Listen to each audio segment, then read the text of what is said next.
কি করবে? অসংখ্য শিক্ষক ছাত্রের হাতে লাঞ্ছিত হয়েছে, যারা বলেন ঠিক কিনা, লাঞ্ছিত হচ্ছে। আর এর পিছনে একটা কারণ, দোষ হলো আমাদের গার্জিয়ানগুলো। আহা, এইটা আমাদের এই বইগুলো আমার দরকার ছিল না বাবা। এই আমরা ওই ছোটবেলা একটা কবিতা বই পড়েছিলাম, ওই শিক্ষকের মর্দা, শিক্ষক ও প্রধানমন্ত্রী, শিক্ষকের মর্দা, সুন্দর লাগছিল। কি নাম যে? বাদশাহ আলমগীরের। তা বাদশাহ আলমগীর আমি পড়েছি, আমার মনে আছে, মনে ছোটবেলা। তা শিক্ষকের পায়ে পানি ঢেলে দিতেছে রাজার ছেলে, আলমগীরের ছেলে। শিক্ষকরা শোকেস করছে, এই তোর শিক্ষকরা আসতি কোষ, কথা বুঝলেন। আমার ওয়াজ তো বেলালের জীবনে গেছি, মেলা ওয়াজ ছিল। আমি হট করে আমার ভাইরা দাবি করছে হুজুর এই ওয়াজটা, এই জন্য আমি ওদিকে চলে গেছি, যদি দরকার নাই। আবার সময় পাবার না, সকালবেলা কবে হুজুরে নিয়ে আসলাম এই ওয়াজ শোনার জন্য, হুজুর আয়া উল্টাপাল্টা কথা কইছে, তাহলে বিপদ নাই, এই জন্য ওইদিকে একটু আগায় গেছি, আস্তে আস্তে যাইতেছি বাবা। কথা বুঝেননি? কষ্ট পাচ্ছেন? সারা দিব। তা পানি দিচ্ছে, ঢেলে ঢেলে পানি দিচ্ছে।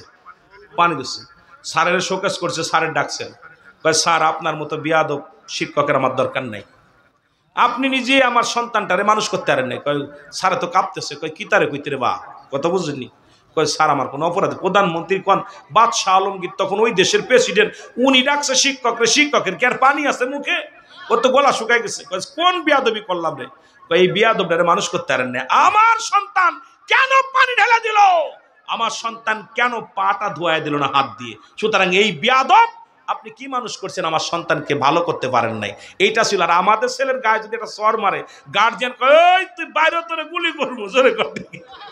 শিক্ষকের বিরুদ্ধে মামলা দেয়, স্যারের অচিন্তা করে কি দরকার আছে, তুই যা গাঁজা খার মদ খা, তুই যা করবি কর, জোরে কন ঠিক কিনা। স্যারও না দেখার ভান করে, কয় চল। কি করবে?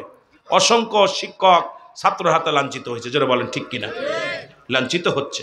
আর এর পিছনে একটা কারণ, দোষ হলো আমাদের গার্জিয়ানগুলো। আহা, এইটা আমাদের এই বইগুলো আমার দরকার ছিল না বাবা। এইগুলো আনার দরকার ছিল না, তাহলে দেখতেন শিক্ষকের প্রতি মর্যাদা ছাত্রদের বেড়ে যেত। কথা কন না। এগুলো আনতেছে না, আনতেছে খালি বানর থেকে মানুষ হয়েছে, মানুষ থেকে বানর হয়েছে। কথা বুঝেননি? এই সমস্ত বদমাইশি, যেটা বলেন চলবে না। শিক্ষাঙ্গন নিয়ে কখনো তামাশা কে সবাই মেনে নিলে আমি রুহুল আমিন মানতে পারি না। কারণ এই জাতিকে বাঁচাইতে হলে, এই জাতিকে সচেতন নাগরিক করতে হলে শিক্ষাঙ্গের পরিবর্তন করার দরকার আছে কিনা, যারা বলেন আছে কিনা। এগুলো ঢুকাও। তোমার আব্বাস জীবনী, তোমার মাস জীবনী, তোমার দাদার জীবনী বাদ দিয়া সাহাবীদের জীবনী, নবীদের জীবনী এবং ইসলামের বিধিবিধান, এই পাঁচ আপনার শরিয়াত তরিকত, এরপরে পাঁচপাঞ্জে আপনার কি করবেন, পাঁচ ওয়াক্ত নামাজের বিধান, এই নামাজের সময়সূচি, কত কিছু রয়েছে, এগুলো শিখান, সন্তানদেরকে শিখান, ইসলাম মাইন্ডে শিখান, যাতে জ্ঞান আসুক, যাতে সুদ না খায়, ঘুষ না খায়, এগুলো শিখান, যেটা বলেন ঠিক কিনা। এ আমার ভাইয়েরা, আমার বন্ধুরা, আমার বেলাল রাদিয়াল্লাহু তাআলা চোখের পানি ছেড়ে কান্দার বলে, মালিক, যদি মানুষের হাতে যদি আমার ঈমান থাকতো, পৃথিবীর কোন মানুষ আমার ঈমান দিত না। মাবুদ গো, তোমার হাতে আমার ঈমান, তোমার হাতে আমার হায়াত, এই কারণে আমি বেলালের কপাল ঈমান জুটছে, হায়াত জুটছে, নাই তো দুনিয়ার কোন মানুষ আমারে হায়াত দিত না, আমার ঈমান দিত না। বেলাল কাঁদতে কাঁদতে রাসূলের দরবার থেকে বাইর হয়ে গেছে। আমার আল্লাহ রাব্বুল আমিন ডাক দিয়ে বলে, জিবরিল রে, যাও যাও, তাড়াতাড়ি যাও। এ কি রে ভাই, উঠাউঠি করেন কেন, কি হয়েছে, কি হলো? আমি কি গিবাত টিবাত করছি নি? না, আবার আমি ওই লোকদের যদি বিপরীত চলে যায় কষ্ট পাবে। আমি কারোর বিপক্ষে কথা বলতে আসি না, আমি আপনাদের ছেলেদেরকে, আপনাদেরকে বাঁচানোর জন্য কথাগুলো বলছি। কথা বলছেন? ও, তাহলে বালা। আর যদি এইটা মন খারাপ করে, রুহুল আমিন আমাদের দেরি কথা কইছে, থাকতাম না। একটু মহব্বতের সঙ্গে দুরূদ শরীফ পড়েন, আল্লাহুম্মা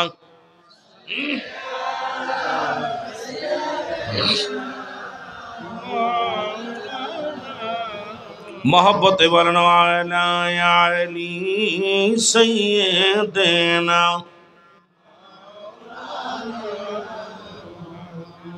আল্লাহ রাব্বুল আলামিন ডাকতে বলে, জিবরিল তাড়াতাড়ি যাও, আমার হাবিবকে জানায় দিয়ে আসো, আমার হুতবা লাগবে না, সাইবা লাগবে না, আবু জেহেল লাগবে না, আবু সুফিয়ান লাগবে না, আমি আমার বেলালের চোখের পানি আমি রব্বে কারিম সইতে পারি না। আশেকের চোখের পানির দাম আল্লাহর কাছে অনেক, জোরে বলেন ঠিক কি না? নির্যাতিত মানুষ, নিপীড়িত মানুষ, মুসাফির মানুষ, মাসুম মাজলুমের দোয়া আল্লাহ বিফলে যায় না, জোরে বলেন ঠিক কিনা? কত মাজলুমের দোয়া চোখের পানি পড়ছে, আহা কত দেখেছি কাঁদছে, ঠিক কিনা? এ আমার ভাইরা, আমার বন্ধুরা, আমার জিবরিল আমিন ডাকতে বলে, নবী গো, মায়ের নবী,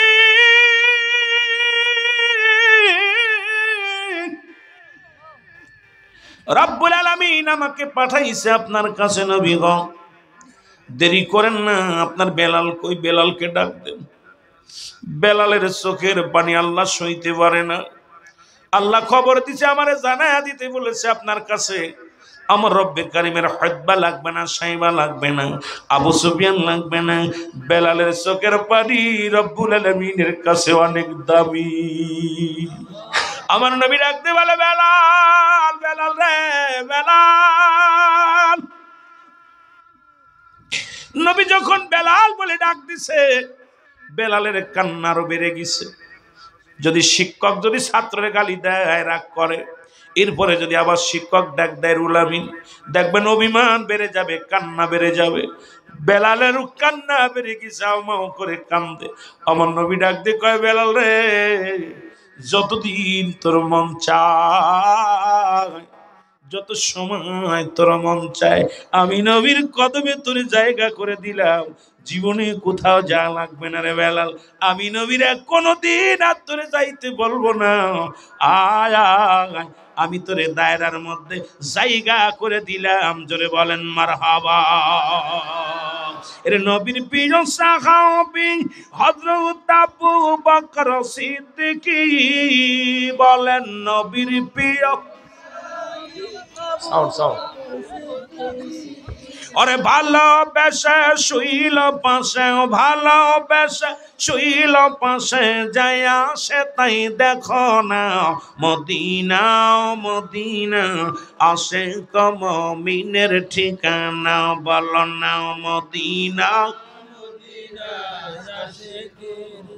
একটু জোরে জোরে বলেন না, মদিনা, মদিনা আসে মুমিনের ঠিকানা। আয় হায় দিদার চায় কাঁদো তোমরা, দিদার চায় কাঁদো তোমরা, হও না নবীর দিওয়ানা, মদিনা আসে মুমিনের ঠিকানা, বলো না মদিনা আসে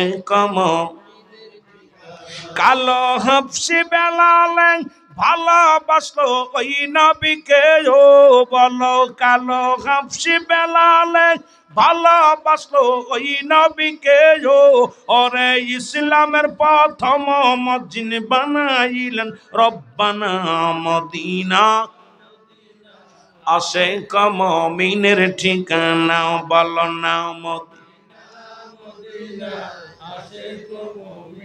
আয় হায় দিদার চায় কাঁদো তোমরা, দিদার চায় কাঁদো তোমরা, হও না নবীর দিওয়ানা, মদিনা আয় হায় দিদার চায় কাঁদো তোমরা, দিদার চায় কাঁদো তোমরা, হও না নবীর দিওয়ানা, মদিনা।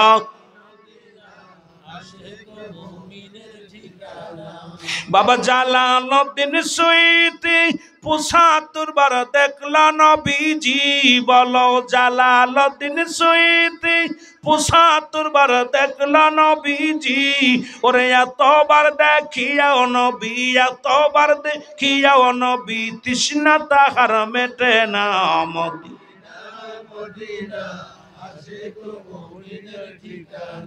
আহা, একবার দুইবার দেখছে না, ৭৫ বার নবীজিকে স্বপ্নে দেখছে, সরাস স্বপ্নের মধ্যে দেখছে, তারপরেও তার তৃপ্তি মেটে না, আরো আল্লাহ আর দেখবো। আল্লাহ বারবার নবীরে দেখতে চাই, জোরে বলেন ঠিক কিনা? আপনাকে দেখতে মন চায় না? চাই কি চায় না? নবী ওফাতি খৈরুল লাকুম, আমি ওফাতটা নিলাম ইন্তেকাল উম্মতের কল্যাণের জন্য, সুবহানাল্লাহ বলেন। নবী তো ঘুমায় আছে, আমার কথা না হাদিসের কথা। নবী বলতেছেন, উম্মতিরা রে, তোদের আমি উম্মতের জন্যে আমার নবীজি বলে ওফাতি খয়রুল লাকুম, আমার ওফাতটা, আমার ইন্তেকালটাও আমার উম্মতের জন্য কল্যাণ স্বরূপ। জোরে বলেন সুবহান। আর একটু জোরে বলেন না। নবী কয় পৃথিবীর কোনো মানুষ যদি কোনো ভালো কাজ করে, আমি নবী আল্লাহর দরবারে কি করি? প্রশংসা করি। আল্লাহ ওই না কোথায় ওই পূর্ব দেলুয়ার জমিনের মধ্যে জনাব মোহাম্মদ খলিলুর রহমান সাহেব নামাজ পড়ে, রোজা রাখে, ভালো কাজ করছে, হজ করছে। আমার নবী খুশি হয়ে যায়, প্রশংসা করে, আল্লাহ দেখছো তোমার অমুক বান্দা অনেক বান্দি ভালো কাজ করছে। আবার নবী কয় যদি কোনো উম্মাতিরা গুনার কাজ করে, আমি নবী সঙ্গে সঙ্গে আল্লাহর কাছে ইস্তেগফার করি, আল্লাহ আমার অমুক খলিলুর রহমান সাহেব গুনার একটা কাজ করে লেছে, আল্লাহ আমি ওর তরফ থেকে মাফ চেয়েছি, তুমি ওরা মাফ করে দাও। বলেন দিয়ে এই নবীর ভালোবাসার দরকার আছে কিনা? জোরে বলেন আছে কিনা? অন্যায় করে ছেলে মাফসায় বাবায়, অন্যায় করে গ্রামের ছেলে মাফসায় চেয়ারম্যান মেম্বার যায়, আমি আপনি অন্যায় করি, মাফসায় আমার নবী, সেই নবীর পক্ষে থাকার দরকার আছে কিনা? জোরে বলেন আছে কিনা? একটু মহব্বতের সঙ্গে দুরূদ শরীফ পড়েন। আল্লাহুম্মা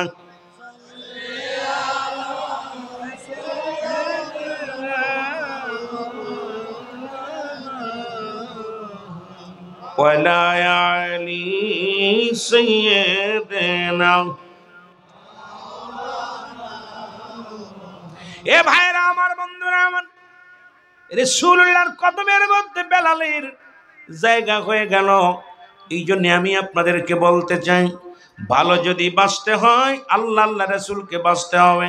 জীবন যদি দিতে হয় আল্লাহ আল্লাহ রাসূলের জন্য দিবেন। এই দুনিয়ার মধ্যে ইজ্জত সম্মান সব কিছুর মালিক জি তোমার আল্লাহ। এমন ভাবে আমার আল্লাহর গোলামি করবেন, রাসূলের প্রেমের মধ্যে পড়বেন। দুনিয়া থেকে বিদায়ের পরে যেন রব্বুল আলামিন আপনাকে আমাকে জান্নাত দান করে। জোরে জোরে বলেন আমিন। আর একটু জোরে জোরে চিল্লায় বলা যাবে না আমিন। এ ভাইরা আমার, বন্ধুরা আমার, শুনলো গো, এই নবীর প্রেম ভালোবাসা যার অন্তরে যতটুকু, তার ইমান বলতে ততটুক। নবীর প্রেম ভালোবাসা যার অন্তরে নাই, তার ইমান বলতে কিছু নাই, সরাসরি বেঈমান। এই জন্য বেলালের মতো যদি ইমান আনা লাগতো, কত কষ্ট তো আমাদের বোঝার দরকার। ও মুসলমান শোনো, ওই কোথার হুজ্জাফের মতো যদি ইমান আনা লাগতো, সাহাবীদের যত সাহাবীদের মতো যদি ইমান আনা লাগতো, আমার মনে বলে বাংলাদেশের মানুষ ইমান পাইতাম না, এই দুনিয়ার মানুষগুলো ইমান পাইতাম না, আমরা হায়াত পাইতাম না। আমরা আজ থেকে প্রতিজ্ঞা করব, জীবন গড়ব আল্লাহর জন্য, জীবন দিব আল্লাহর জন্য, 5 ওয়াক্ত সালাত নামাজ আদায় করব আল্লাহর জন্য। ও মুসলমান, সত্য পথে চলবো, ইমানের সঙ্গে চলবো। আল্লাহ যেন আপনাকে আমাকে চলার তৌফিক দান করে। জোরে জোরে বলেন আমিন। সুতরাং আর আগাবো না, আপনাদেরকে অনুরোধ করব যে বেলালের মতো আশিক হইতে হবে। আমরা 5 ওয়াক্ত সালাত জামাতের সঙ্গে আদায় করব। সমস্ত ইবাদত বন্দেগী কবুল হওয়ার পূর্ব শর্ত হলো হালাল খাদ্য। জোরে বলেন ঠিক কিনা? হালাল খাদ্য। আমরা হালাল খাদ্য খাইতে চাই কি চাই না? আরো জোরে বলেন চাই কি চাই না? সুতরাং আমরা আখিরি মোনাজাত হবে, দোয়া হবে। দোয়ার পরে আপনারা সবাই নিজ নিজ বাড়িতে যাবেন। আল্লাহ আমাদের দয়া করুক। আজকের এই যেহেতু এই পূর্ব দেলুয়া পশ্চিম পাড়া আজকে শাহিনুর জামে মসজিদ, এই মসজিদের আল্লাহর ঘর। মসজিদ কার ঘর? যারা বলেন কার ঘর? বাদশাহ শাহজাহান উনি একটা মসজিদ বানাইলেন। যে মসজিদটা হলো এই আস্তে ভাই ওটাউটি করে দোয়া করে আখেরি মোনাজাত করে যাবেন। ওয়াজ শেষ করতে হবে, ফজর আজান পড়বো। ওই বেলাল তো আজান কেবল শুরু করবে, বেলাল তো এখন মুয়াজ্জিন হয়নি। আল্লাহু আকবার, আল্লাহু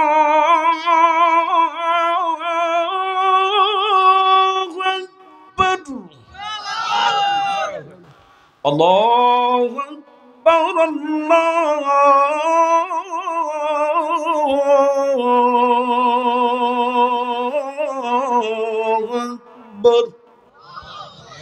আশহাদু আল লা ইলাহা ইল্লাল্লাহ।